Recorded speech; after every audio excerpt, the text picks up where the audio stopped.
As an entrepreneur and a small business owner, there never seem to be enough hours in the day, right? And I totally get it. I've been obsessed with learning how to get more done without being overwhelmed by overwhelmed and ruled by the constraints of time. And the Pomodoro technique is one of my favorite techniques to help fight procrastination, maintain focus, and productivity. I want to maximize efficiency for as long as possible in order to scale my business and to help my clients to scale theirs. So for this lesson, you're going to learn how to complete your work by using what I like to call finisher container cycles. Okay? So this is lesson 2. We're on day 3, but this is lesson 2.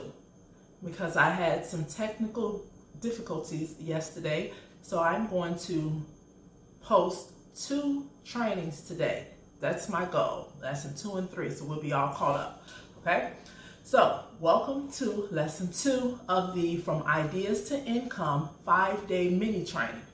I'm Tiff Nicole, the Action Taking Mentor, and your facilitator and trainer for the 5-day training. Now in lesson 1, we use Pareto's law to figure out your lucrative 20% list. You learned that 20% of what you do contributes to 80% of the results. By asking yourself, is this action item or task part of the 20% that will get me 80% of the results? Okay, so that's a question that you ask yourself before you put any item on your to-do list and on your lucrative 20 list.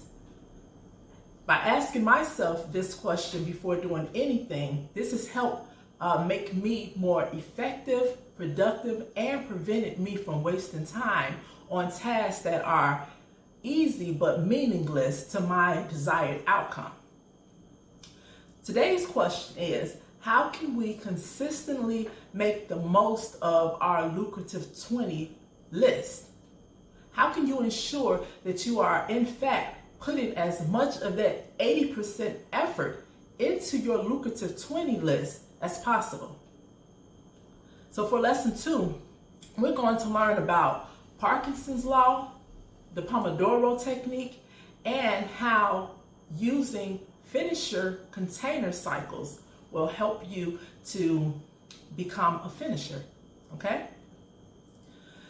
So, you know how if you take a glass of water and pour it in a jar, the water will take the shape of the jar and it give up the shape of the previous container that it was in.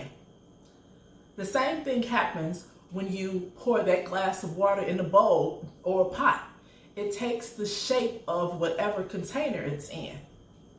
Parkinson's law works just like that, but uses time instead of water.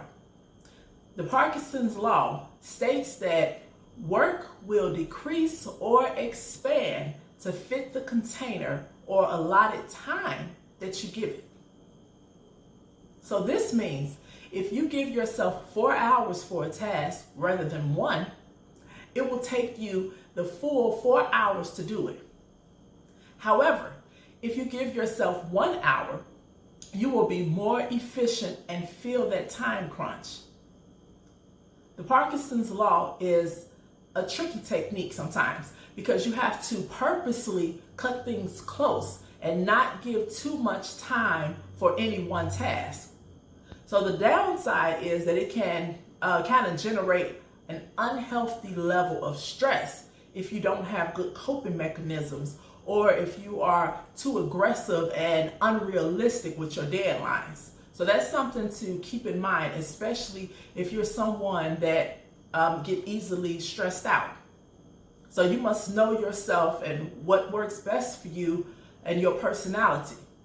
And we're actually going to learn more about different personality types on day 5, lesson 5, to help you determine what your personality type is so you can work more efficiently by working with your personality and not against it when you're trying to grow your business. Okay, that's an important aspect of it, to keep things moving along, to make sure you're doing what works best for you and not what you see everyone else doing, because that may not necessarily be the ingredient that you need to have a successful business. So for lesson 2 of the Ideas to Income 5-day training, you'll learn how to postpone distractions so you can get more done. So step 1 is to keep Parkinson's law at the forefront of your mind.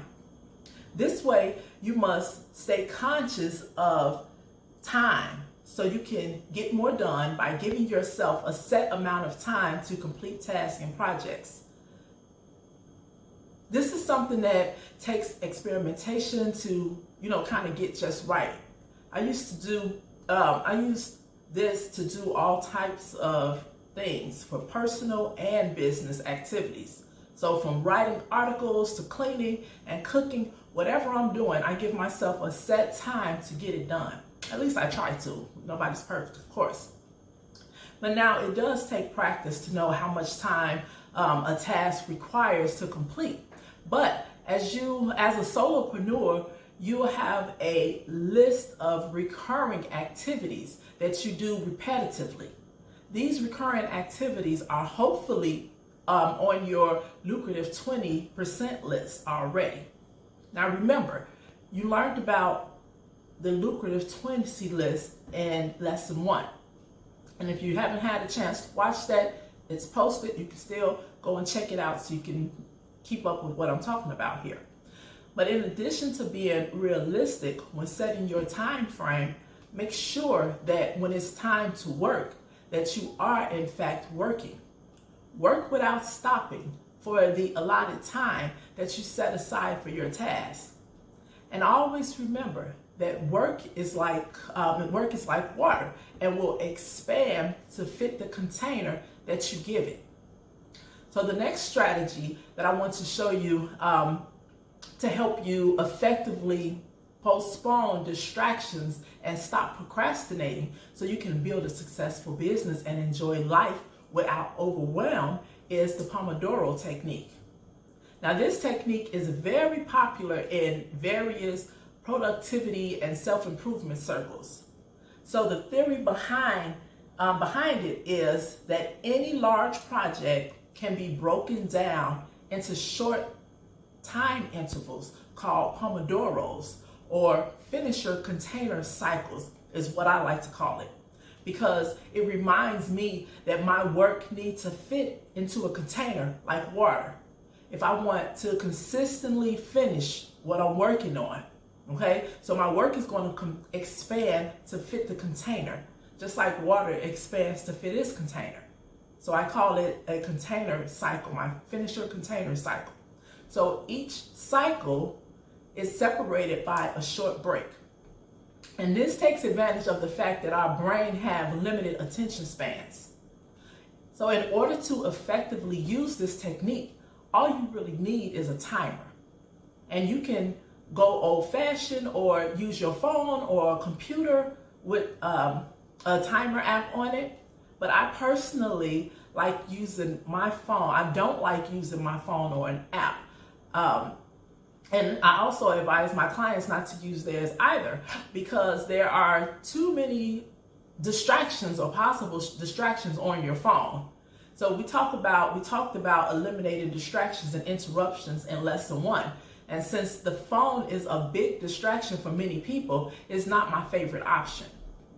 So like I said, I like to think of the Pomodoro cycle as a finisher container, because that helps me to remember that work is like water and it will fit into the time frame or container that I allow it.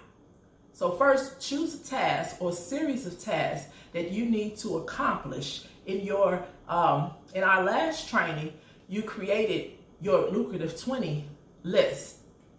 Decide on which project from your lucrative 20 list you will work on first.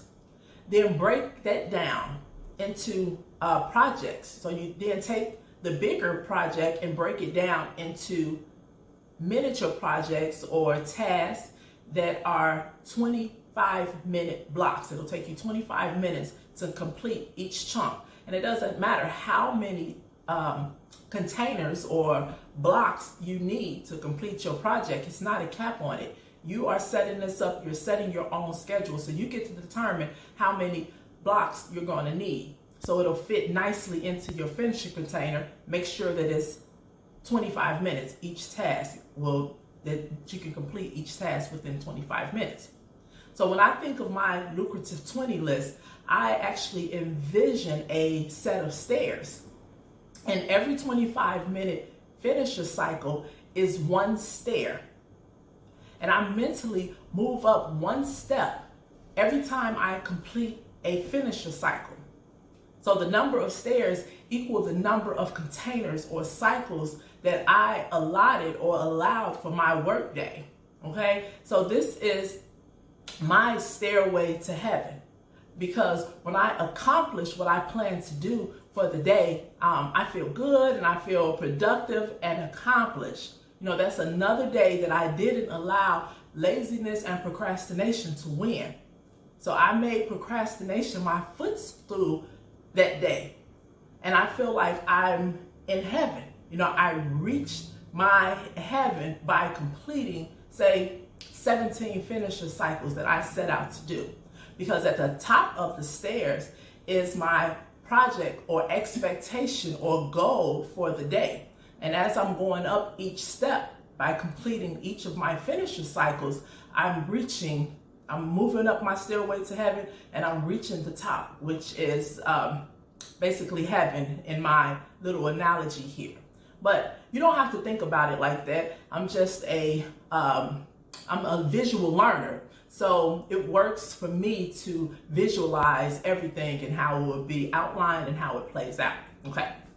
So when you're ready to start a finisher cycle, set your timer to 25 minutes and work on that one task for the 25 minutes without stopping until the timer goes off. And avoid constantly checking the timer. Don't allow any distractions, okay? Just work diligently and consistently for 25 minutes, then stop. Now, once the timer goes off, you take a break, a short break. It's a 5-minute break. You get up during this time, and do not just take your break at the same spot that you were working at. Don't start working on something else. Actually get up, go and do something else for your 5-minute break.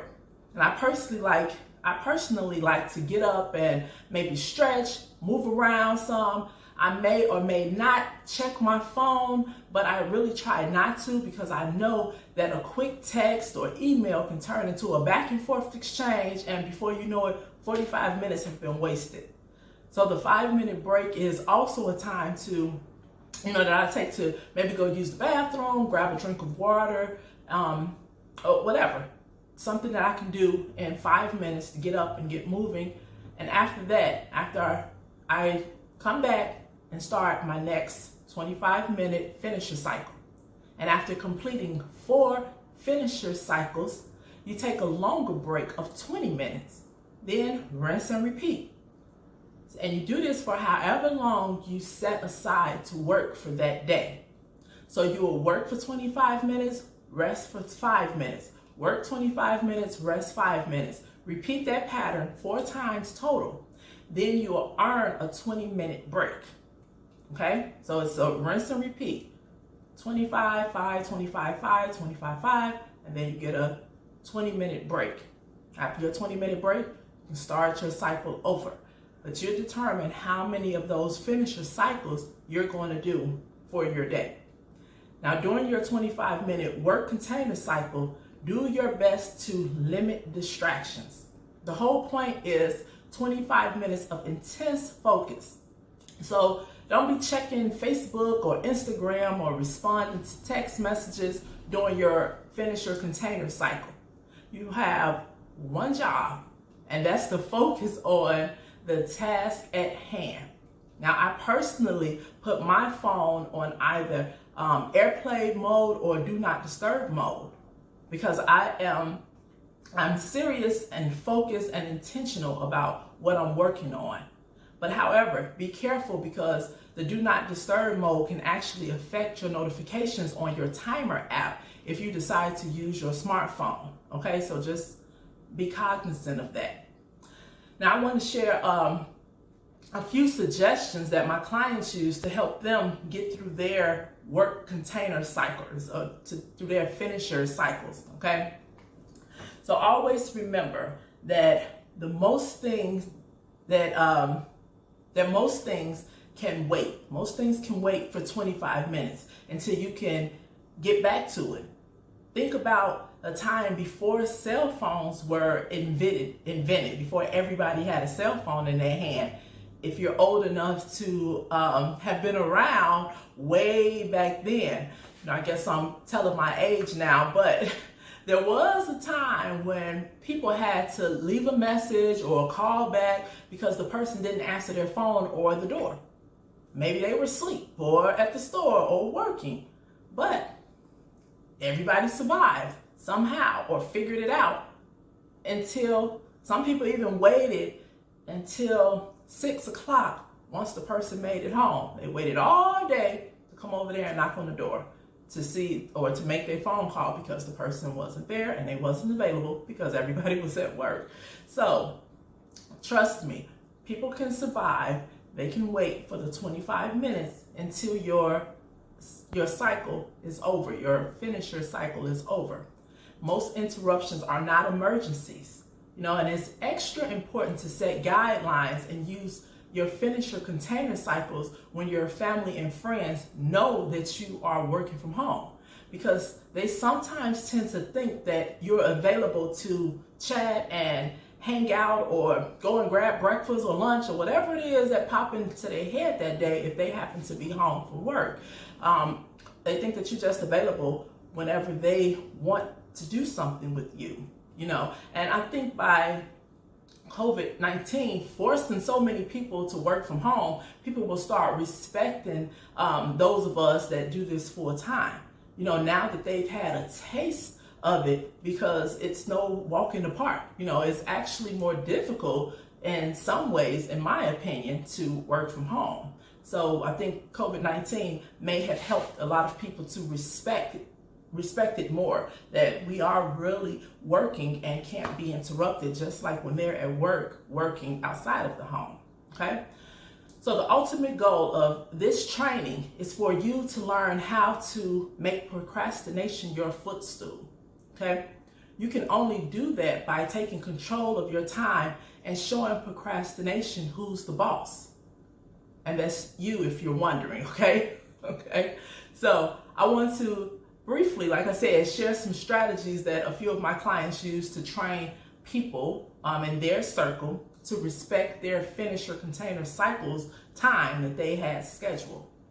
So first of all, I'll tell you, what am I trying to say here? I'm going to tell you that you should talk to the people that you talk to frequently about the way you'll be working, using these finisher container cycles. I mean, you don't have to give them the name. You don't have to tell them blow by blow. You can just let them explain to them that you're going to be working for 25-minute cycles, and you'll respond to any messages, within 25 minutes as soon as your cycle is complete. So if they contact you and you got 10 minutes left, then you're going to respond to them in 10 minutes, but just tell them you're going to respond to them within 25 minutes. Now, I have a friend that used to call me every morning on her drive to work, and we would chat it up for an hour and sometimes longer, depending on how long she had before she was leaving the house and making it to work. And I had to realize that I'm wasting my precious time and actually helping her get her day going, but it's setting me back. So I told her to call me after work on the drive back home instead, because I'm a morning person and I prefer to do my hardest, most lucrative task first thing in the morning to get it on out the way. So since I get up between 4 and 5 most mornings, by 7 or 7:30, which is the time that my friends are usually start calling and on their drive to work, I've already worked for 2 or 3 hours and have completed between 6 and 8 finisher cycles. So I'm ready sometimes to go ahead and take a longer break. And while I'm on the phone, if I decide to go ahead and have that morning call, while I'm on the phone, shooting the breeze with my friends, I have my Bluetooth in and I stay in motion. I'm not just sitting around. I'm not just flipping through Facebook. I'm staying in motion. I use that time to talk and walk, if you will, or talk and work. So I can do some housework that needs to be done. I might cook me some breakfast, wash my face, brush my teeth, take some clothes out the dryer, fold the clothes up, dust, open up the blinds, let some sunshine in because now it's about to be daylight, just etc. So by 8 a.m., I've accomplished more in my day, more in my morning than most people have by 5 p.m. because procrastination is my footstool, and I work on making sure that procrastination is my footstool every day, because I'm no longer a slave to time. I am a master of my time, okay? So number 2, another suggestion on how to postpone distractions is to set up auto reply messages on your for your email and your text messages. You can just say something simple like when somebody texts you, you can have a message that go out that say, hey, I'll call/text you back in 20 minutes. Easy as that. Then you can check the message and see what they said after your 20 minutes is up. Like I said, most people can wait. It's not an emergency. It's not life or death. If it is life or death, then they can call 911 if they need to. But most of the times it's not an emergency and they can wait until you get back to them in 25 minutes. Number 3, the third suggestion is if you're in an actual office setting, put a sign on the door that says, please do not disturb. I'll be free in 25 minutes. So please do not disturb. I'll be free in 25 minutes. So one of my clients actually taped a piece of notebook paper to her office door and wrote at the top, busy now. If you stop by, please write your name. I'll come find you in 20 minutes. And she loved that. Because, and I loved it too actually, but she loved it because it gave her something to do, and she always take her timer with her and set it for her 5 minutes. So when she's going now to see who's on her list and whoever she have to, go and visit or, respond to, she have her timer in her hand and set for 5 minutes. She run over to their office and talk to them, whatever they want to talk about. But because she have her timer, it's an audible alarm. And the notification is that let them know, okay, time is up. I have to get back to whatever I'm doing. And her colleagues kind of became trained on this, and they respected that because she's getting her work done. She's taking a little small break and she's getting back to it as opposed to standing around the water cooler, as they call it in the corporate world, wasting time because you can easily stand around and talk, and the next thing you know, you've been standing there running your mouth for 15 or 20 minutes, okay? Which is not making procrastination your footstool. You're losing at the time game when you allow that to happen. You're allowing time to control you, okay? So once that alarm go off, she head back to her office and knock out another 25-minute cycle. Now, of course, her colleagues started using the finisher method too. They even matched up their schedules so their 5-minute and 20-minute breaks happened at the same time. So they could, take their breaks together and chat it up or whatever it is they wanted to do. So I just thought that was pretty cool. So that is another suggestion if you work outside of the home. Now, number 4, if you're working from home, especially in this time now where kids are home and they're homeschooling or e-learning and all of that, tell your kids that mommy's not available for 25 minutes. And when my kids were younger, I trained them to not knock on my office door if it's all the way closed. If I wasn't working or if I wasn't in one of my finisher cycle time slots, I would leave my door open or cracked. And they could, they knew that they could peek their little heads in if they wanted to say something or see mommy, okay? But no, when you tell your kids 25 minutes, they are not keeping up with the time, okay? So when your 5-minute breaks come up, make sure you go and talk to them and check on them, make sure that they're good, and let them know, that you're back and forth, and they're gonna see you, and they're gonna start learning that, okay, mommy is gonna be in here soon to check on us when her time is up, when the 25 minutes is up. So you take your timer with you so they'll know when it goes off, that's your break. Your 5-minute break is up and it's over, and mommy have to get back to work. And you can tell them that too, like, okay, sweetie, I'll be back in 25 minutes, okay? And kids love that. And you can also teach them how to use the finisher method to get things done too, because kids are like sponges and pick up on this very quickly. So depending on the age of your kid, you can start them off with a shorter time, like 1 or 2 minutes, because they love racing the timer to pick up clothes, eat their veggies, clean the tub. The timer make chores a game for everybody really, but especially for kids. They love doing that. So that's just a little sidebar. But I got my daughter her own timer, and I'll ask her, how long do you think it will take you to clean your room? You need to clean your room, fold all of your clothes, and straighten out your closet. How long is it gonna take you to do everything? So she's 15, okay? So she'll tell me 8 hours or some random arbitrary number. So whatever number she say is usually fine by me, as long as it's reasonable and her chores get done. And I tell her, okay, so that's about 20 finisher containers that you're gonna need to get that done, 20 finisher cycles. So basically, I just take the number that she said and multiply it by 2 and maybe add a few more containers or take off a few containers if I think that it's too much time and she's allotting herself. And I'll, round it up to the nearest even number. I don't do any real math or try to be exact. I only guesstimate here to give her something to work towards, okay? And I'll tell her, okay, well, that's 20 finisher container cycles. So today is Wednesday.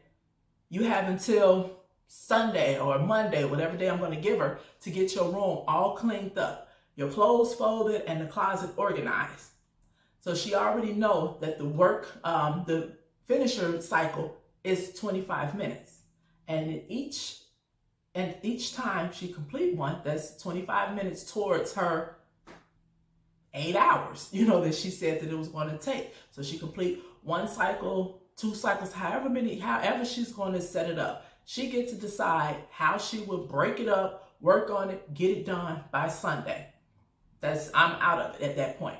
And on her own, she's actually started putting her schoolwork into finisher containers as well, which have helped her to stop procrastinating and stop cramming. So you see why I said that the Pomodoro method and the finisher container cycles is my favorite technique to help fight procrastination, because it's the way that you can be super duper productive and smash your lucrative 20% list. Now, if you have any questions about any of this, make sure you ask. I would love to help you to get your container cycles all set up too, okay? And I almost forget. I never want to forget that one of the major benefits of being an entrepreneur is that I get to do things my way. So if I wake up one day and I just don't feel like being bothered, I will either allow myself to do just 1 container cycle for that day, and I'll try not to never do none. But even if I allow myself to do just 1 cycle, I tell myself I just need to do 1 finisher cycle of 25 minutes. And by committing to just doing a small amount of work, it's easier to get started. And usually once I finish that cycle, it always feels less daunting, as I've built up the momentum. So at this time, it's usually not a problem to keep moving forward with my work if I decide to, or as an entrepreneur, being self-employed, I can decide I'm done for the day if that's what I want to do. But remember, though, that the 25-minute finisher cycle block is ultimately a productivity system to serve you. Therefore, don't feel obligated to always take a break if you're in the groove, or if you just feel like you want to continue on. If you're not feeling it that day, but don't make it a habit. If you decide you're not feeling it that day and you're not going to work that day, basically the same if you was working for someone else. You're not making it a habit of just not showing up for work. But if you feel like you want to cut your day short, do 1 or 2 cycles and that's it, make other plans for the day, you have the luxury of doing that because you have your system and you have your cycle and you know how much work it's going to take to accomplish your task. Okay? But every now and again, it is okay to say, hey, not today. Okay? And I also have experimented with different times. And I personally prefer setting my finisher cycle, my finisher container, to 50 minutes and taking a 10-minute break. So I get so much done around the house in those 10 minutes, So I wash my face, brush my teeth.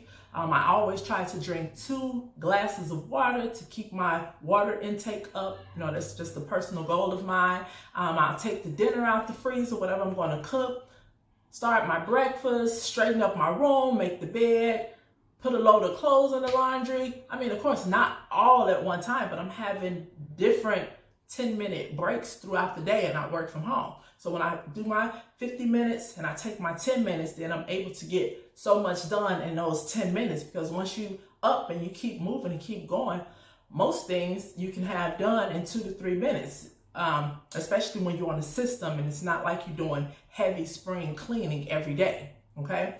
So just trust me that this technique is a lifesaver once you really get the hang of it and really get into the rhythm. I just love it. Now, speaking of breaks, Benjamin Franklin said, if you fail to plan, you are planning to fail. Sometimes laziness is born out of an inability to know how to move forward. Now, while at other times it's born out of too much planning and no execution. So by using your lucrative 20 list and finish your container cycles, I hope you can see how you will make procrastination your footstool and in no time at all. And I also want you to plan out what you will do during your 5 and 20-minute breaks. So I just shared a few of the things that I do during my breaks when I'm working from home. And so can you come up with 5 or 10 things that you can do during your 5-minute breaks that help you, completely disconnect from the work that you was doing so you can have a mini recharge when you stop thinking about work for those 5 minutes that allow you to recharge and to come back refreshed. Okay, and that's actually the finisher assignment for lesson 2, is to share a few things that you will do during your 5-minute break in the group or under this video. Okay, so that's it for lesson 2. And thanks again for watching. And if you have any questions, just ask. And please like, comment, and share. I am Tiffany Nicole, and I will see you for lesson 3.